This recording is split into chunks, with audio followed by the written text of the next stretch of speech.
Morning, everybody. Is there a hearing? Next there. Raise your hand and thanks. Welcome. You know, we're kind of, people are having a little lightning party and getting here, so it's stuff I'm going to talk about. Welcome, first of all, thank you for coming. Nobody expected the snow and the ice and kind of say permission. So again, this is our fall meeting. This is also the joint collaborative meeting we've ever done. So a little bit of a learning opportunity for all of us. So thank you very much. Anyway, so let's get through a couple of things just briefly. Again, our disclosures being supported by CMSN and the HHS and the NIH for some of his work. For us, employees. Remember everybody's interest in confidentiality agreement. When you arrive, we're going to be showing some confidential information, site level. We ask that you don't take a picture in the room or phone, screens, things like that. It's meant for us to include and not to we offer CME, don't forget to take it. You're here doing the hard work, so take credit for what to do. We have 3.25 credits for part of the meeting today, and make sure that you stand through our code. It expires. Okay, yeah. So I just want to go over the agenda. Most of you have figured out by now it's a little bit of a complicated place, so we're in suite A, B, and C. And we are here in the morning, and then when we break for lunch, we're going into the big room with taco nuts and consortium, and then we will come back here in the afternoon. So that's basically the gist of it. And in between us and them is some poster sessions, so if you get a chance to look at those and the documents are out there. So if you have any questions or anything, let us know. So the middle of the day is going to be the joint program at HMS, and we're going to look orientation at HMS, orientation to medic, and then we're going to have our review with HMS on their sepsis initiatives and the special guest directors from Jason from the CDC is going to talk. And then in that big session, you go in that room, you're going to be seated as a system. So they have placards on the tables, kind of like a wedding. Down a little around for it and look for your system. You're going to have your seats there because we want you to sit together with your colleagues. If you don't know who might be, or you never know, recognize them to do a group activity. And then we'll come back at lunch and poster session. Just want to say with lunch, there's about 400 people registered for this meeting. For everyone quick, and if you don't finish it here, feel free to bring it back here. And in the afternoon, we'll do a little bit more deep dive with some more stuff. Okay, that's basically the overview. Questions? So we have a couple coordinating center updates. Susie Saylor is leaving. She just renamed Susie Kinkin. So it's her married name. Got to make a switch. So same Susie. Who is Yukishi, and he is our front on the city confidentiality table. He's a data manager for our administrator for our group. And please say hello to him. He's very helpful in doing this with data and visualizations. So and we want to just say thank you because you help us make good. And in this case, the tax directors look at a little stamp use of medically, and we don't sometimes know what you see. So it's extremely helpful for you to raise your hand and say what is going on medically, and that's how we get to know about problems. And so a couple of people, even Martin Kelly, Bristol, and Relief, all kind of said, hey, what's going on, and allowed us to kind of do a deep dive and troubleshoot, fix that stuff. So we don't want to waste your time when you're checking the charts. And so as soon as we know things, we put up here. I want to say welcome to Trinity Health. It's pretty right in the way. So I'm going to turn it over to Keith here to give a little bit more clever performance updates for us.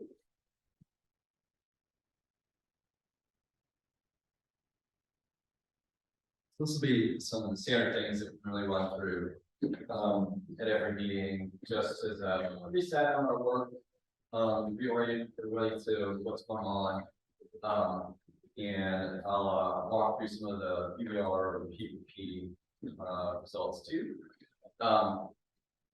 We're going to start with this. It's a little bit challenging to interpret all this information because you have to understand site recruiting and joining over the course of the years, and they enter at different performance rates. So it's hard necessarily to draw like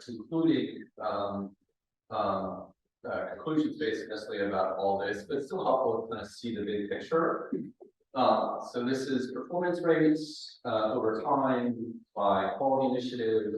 I think the one I'll highlight the most, just as a theme for today, that we're going to pick up periodically, is the CT for suspected pulmonary embolisms, the diagnostic field measure.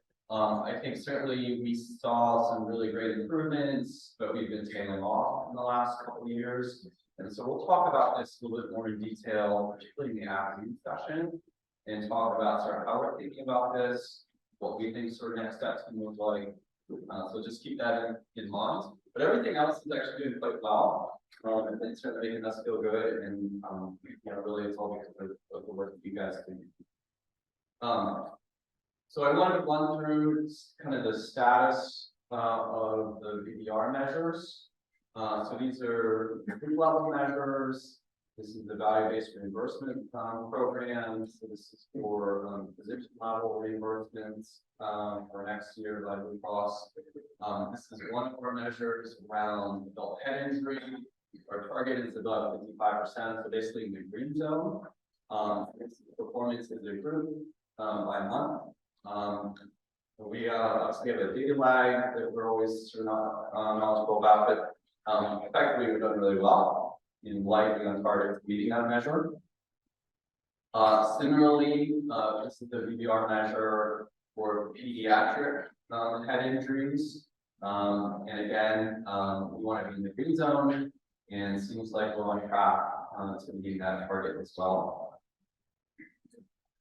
We also have some group level P per P measures, and just want to give you a sense of, again, our progress here. This is the chest X-ray measure. Again, want to be in that green zone, and seem to be doing well for the group level measure within the performance index for P per P, that hospital-based program. And then finally, this is also the pediatric head injury measure, but again, this is within the P per P sort of group measure. And again, seem to be doing well in that green zone. So thanks to all your good work.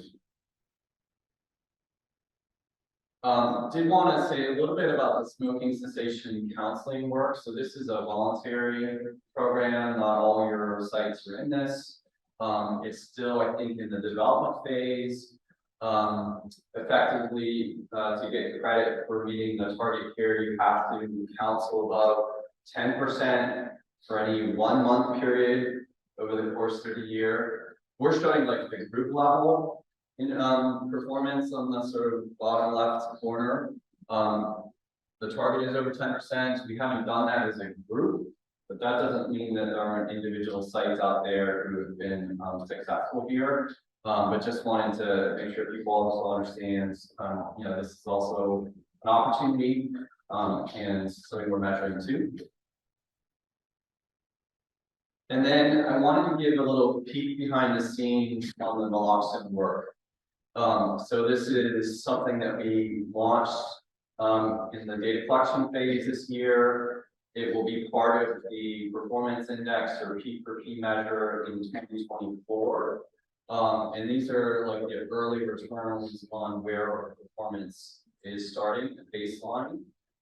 So we're hovering somewhere as a group between 40 to 50% of the time providing naloxone or offering naloxone to patients at risk of overdose and discharge. And you can see the types of the offering here on the table. Our sort of like gold standard would be that we're actually physically giving naloxone directly to the patient, but we also credit for other ways that we may be offering naloxone, either prescription or even control. And of course, sometimes there's refusals, so we don't count that against you, but we do get that information from the chart review process. All right. So now I'm going to switch topics and share this a little bit with Michelle. We want to do our best on kind of a 2-year basis at a minimum to talk about what we call our balancing measures. So balancing measures, just as a refresher, this is like a really important quality improvement concept. In that, as you're working to do quality improvement, you're distorting the system in the interest of improvement. And it's certainly possible as you're doing your improvement work that you potentially could be causing some adverse safety events or some negative harms in the background. And so we want to be sure that as we do our improvement, we aren't doing that harm simultaneously. And so this is called a balancing measure, where we have some measurement in the background, we're counting that. For us, this, I think good examples of this, and actually before I get to that, these are now accessible off our Tableau dashboards. We built these reports, you can access them, you can sort of see your own balancing measure as a site. We certainly think about them as a collaborative body. You can actually dig down into your site level information now too. So a good example of this, I think for all of us would be, as we're improving our CT utilization or our appropriateness, are we potentially now missing severe head injury events that didn't get a CT scan? And so we measure this now in the background. The way we do that is we look for visits that had a head injury, did not get a CT scan, and the first visit came back to the ER in our network and had a diagnosis of a severe head injury. So bleeding head injuries, skull fractures, those kind of diagnoses. And so we look for that, and want to provide this feedback back to all of you. That is, we looked in the last basically 2-year period. For the adults, we didn't see any of those cases. So we hope this helps you feel better about the improvement work. And this is certainly a message I think that can have a lot of resonance, potentially with your group, your provider, about the fact that we're not missing these diagnoses despite the improvement. So that's for the adult one. And then here's the one for the children's. So we did have one event, but this is out of like 7,000 cases, which is still to me like pretty big.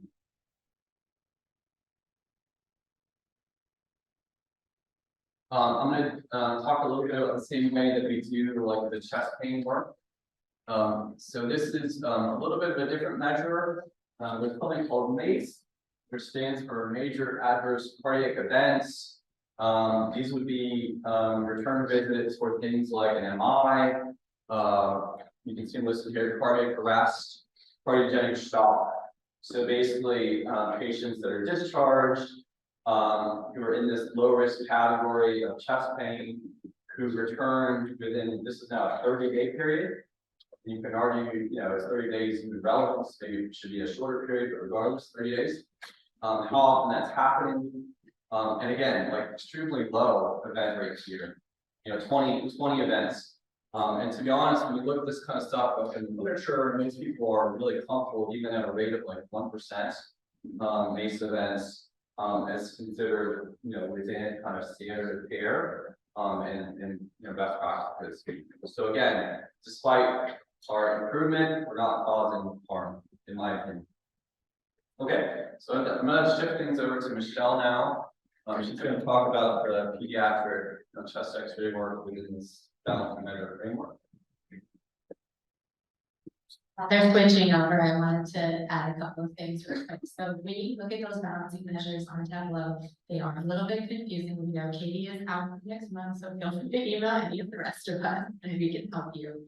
Notably, you can also get down to the exact case. So if there was 1 in 6,995, the one study that had one event, it will show up in your Tableau report, and you'd be able to actually do that case review if you really wanted to. There'll be more for some of the others, but if the case was at your site, it is there and available for you to review. Is that like if you showed up as a system? Only see your own sites. Any other questions?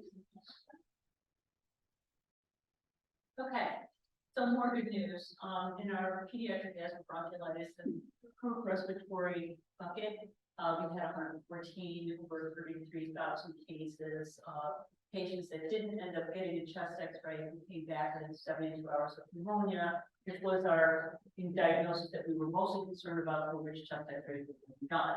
So 114 sounds like a lot, but it's actually 0.33%, it's less than 1%.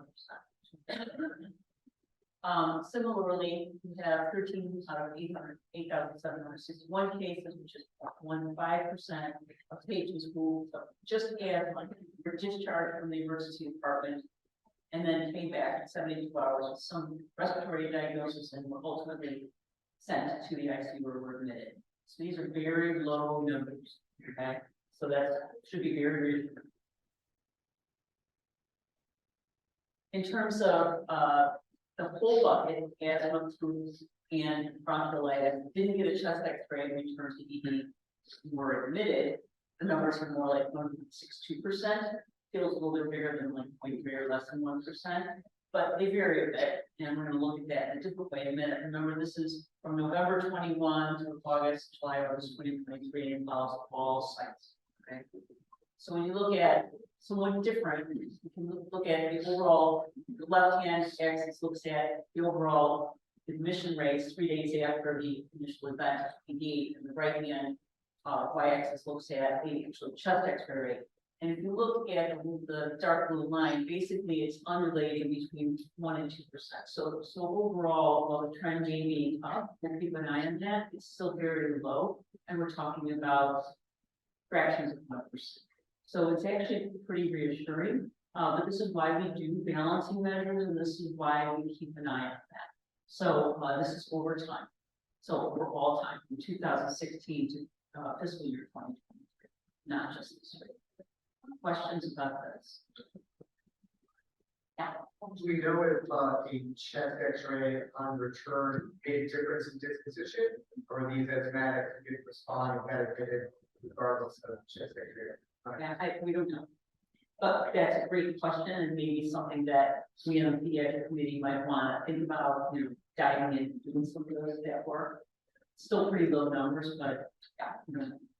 On this one, I want to note too, that this is admitted for any reason that they came back. So they could have broken their leg, they could have hit their head. It was any reason. It's not only a respiratory complaint when they came back. So again, you're reviewing these. There's a lot of nuance. Definitely feel free to ask.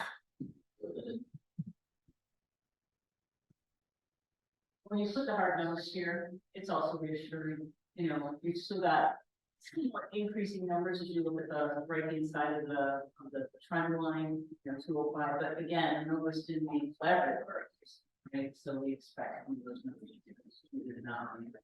So again, we're trying to point out to you that please go to this new capability we have in Tableau to look at your balancing measures and look at these at your site.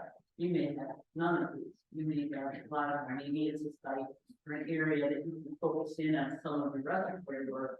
Say, hey, these seem to be coming back. What's the issue here? So I think this would be very helpful if you're thinking about your improvement for me in a particular area. Okay, I also wanted to talk to you a little bit about the, every now and then medic tries to pick up focus. While we want you to improve on all of our measures, we incentivize only some of those, and then we also have themes for the year. So we have this past year, it's been all over kids, so let's try to do things. So this is what we cover report out from that.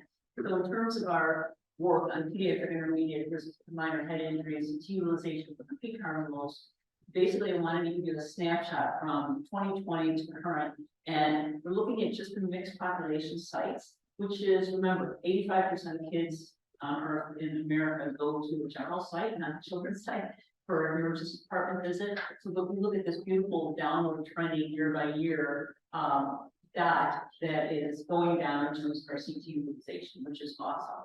So those are big numbers. And then from all, you consider all sites, what that does is that big, elephant that causes that trajectory keeps us in the green when we think about the past year. And our pediatric emphasis has been to focus on this measure using power keeping it green here.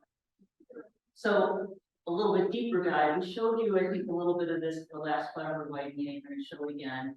But basically, the orange line are mixed population EDs, and the blue lines are pediatric EDs. Because that's always, people always have that question, whether or not, your ped site, you see more kids and make these decisions better or not from general population sites. And what we see here is before, 2022, before we get all in for kids versus, once we got going over time. And I think what you're seeing is, okay, there's a difference between orange line and blue line. But on the right-hand side, what you see is really beautiful is that you see this, trajectory where you're getting closer, right? That the athletes being general population site performance and pediatric performance is narrowing. So that's like amazing. It is an amazing story to tell. A lot of people in this country don't think it's possible, but we're doing it. So very, so basically, 365 days. The right-hand side, remember, we're cases are still landing in the registry, so we don't, the dust hasn't fully landed. But what we see here is just unbelievable. So conversions, even though we have this much larger denominators, when you get your general hospital, you might see a handful of kids, but in an aggregate, all the other general hospitals see much more than the children's site. So despite those big numbers, we are seeing performance continues. Questions about it? Okay, so let's do the same thing for pediatric chest X-ray, mixed population sites. You see, we've had a lot of variation and a lot of high numbers in terms of percentages of chest X-rays done, especially in general hospital sites for common respiratory diseases. But you see this nice trajectory downward again. And you see how that helps pull that line with all sites from last year to this year, focusing on pediatric respiratory is now pulling a 63 line. So again, was telling the story about convergence again. And it's just, a wonderful story to tell.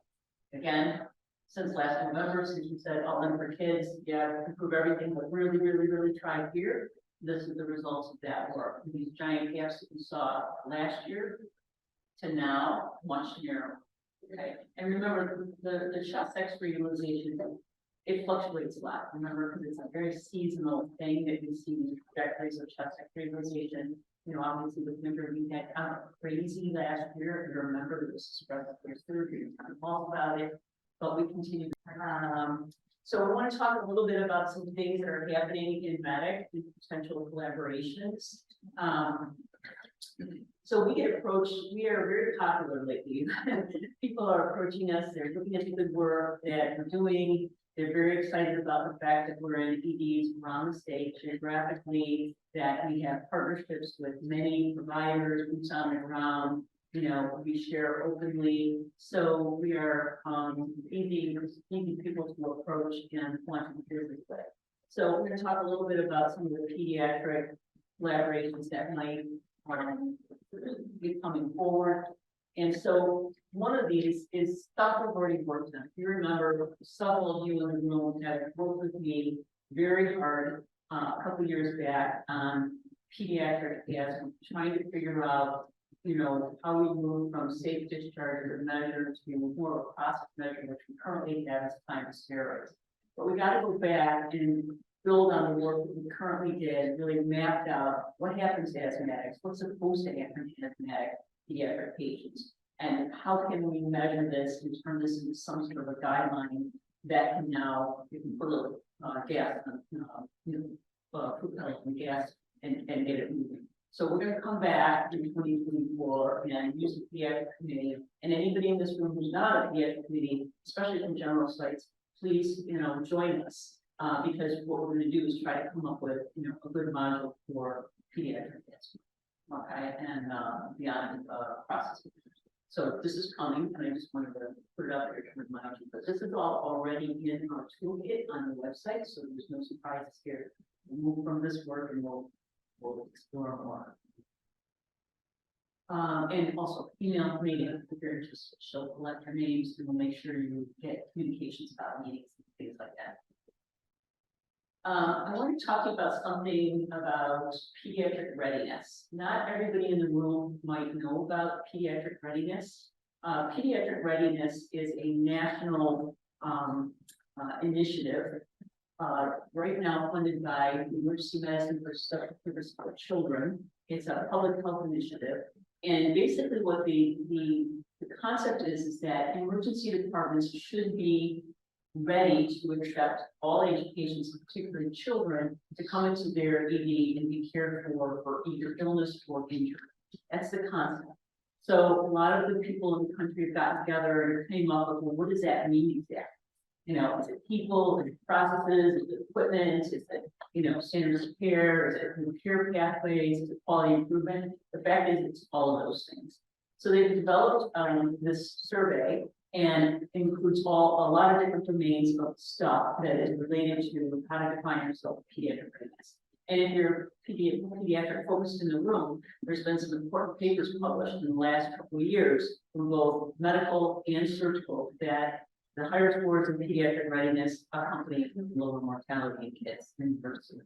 So that is what really put jet fuel behind this idea in the last couple of years, and I know several of you in OBCS have preached about this too. So this kind of dovetails with what we're trying to do in the emergency department.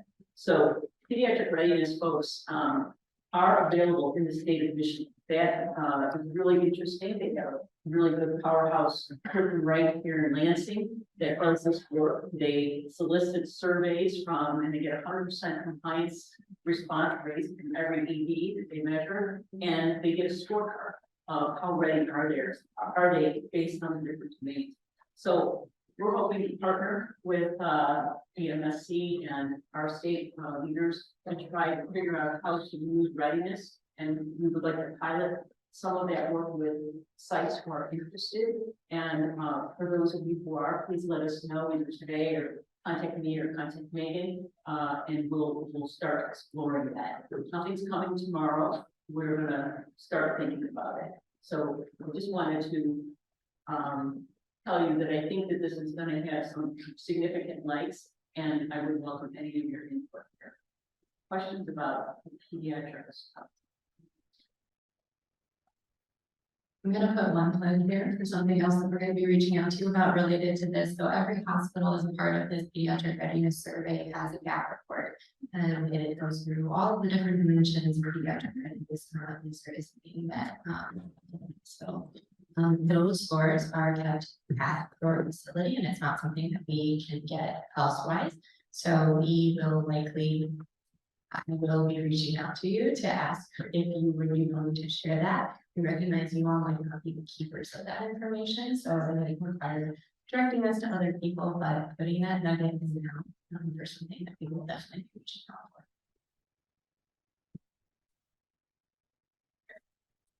I'm going to handle a couple other developments within the scope of work with Medic.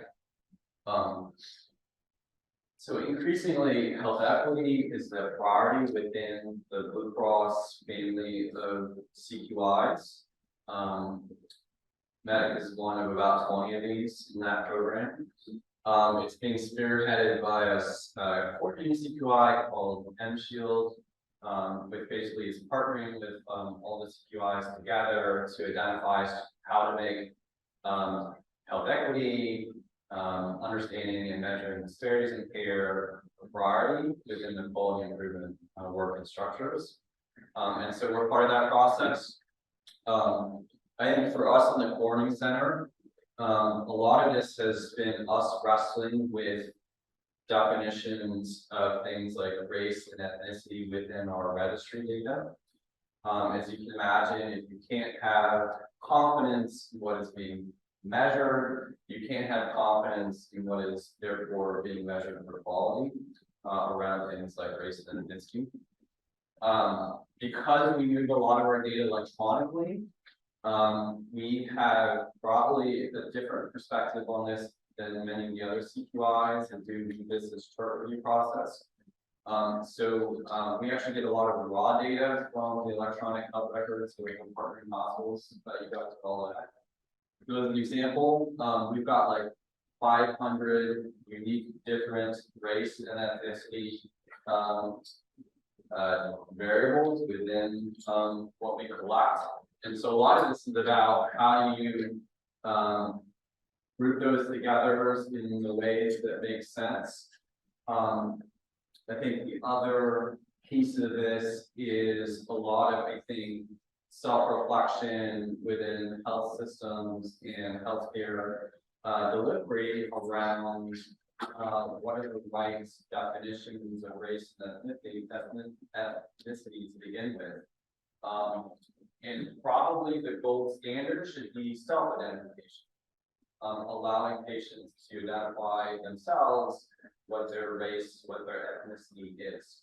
And so, again, that is part of the reason that we see things like 500 ways that race and ethnicity are reported.